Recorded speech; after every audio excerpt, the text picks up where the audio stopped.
सर्वांच्या समोर संतपीठाचा एक आदर्श आणि एक आदर्श शिक्षण प्रणाली म्हणून या संतपीठाकडे पाहावं हीच भूमिका मानतो आणि या ठिकाणी थांबतो.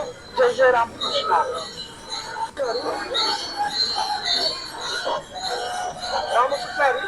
आपण पाहतोय आज दिंडीमध्ये संतपीठाचे काही चिमुकले वारकरी या ठिकाणी आलेले आहेत. आपण या संतपीठामध्ये सामील झालेले आहेत. काय बोललं तुला काय वाटतं दिंडीबद्दल? छान वाटतं. कसं वाटतं दिंडीत सामील झाल्यानंतर? खूप छान. तुला कसं वाटतं? खूप छान. कसं वाटतं? कसं तुम्ही कसं काय केलं इथे दिंडीमध्ये कसं हरिपाठ वगैरे करता तुम्ही दररोज तुम्ही शिकता तर या दिंडीमध्ये तुम्ही आता दिंडीत सामील झाला टाळ वगैरे वाजून कसं वाटतं तुला?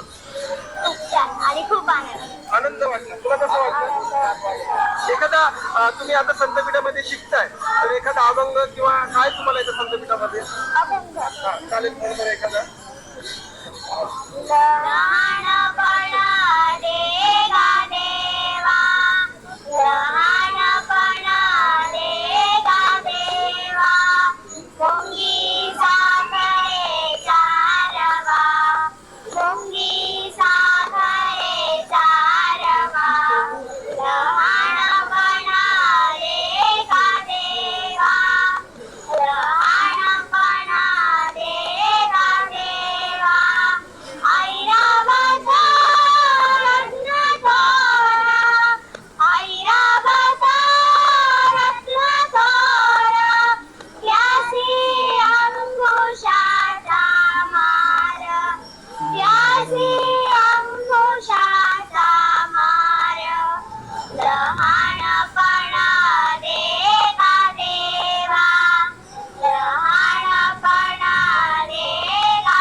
मध्ये आपण जॉनी जॉनी म्हणतो त्यापेक्षा जर आपण असे जर भक्तिमय वातावरणामध्ये जर आपण अभ्यास केला आणि जर आपण अशा प्रकारे चिमुकल्याला संस्कार दिले मला असं वाटतं वृद्धाश्रम जे आहे ते नक्कीच बंद पडतील.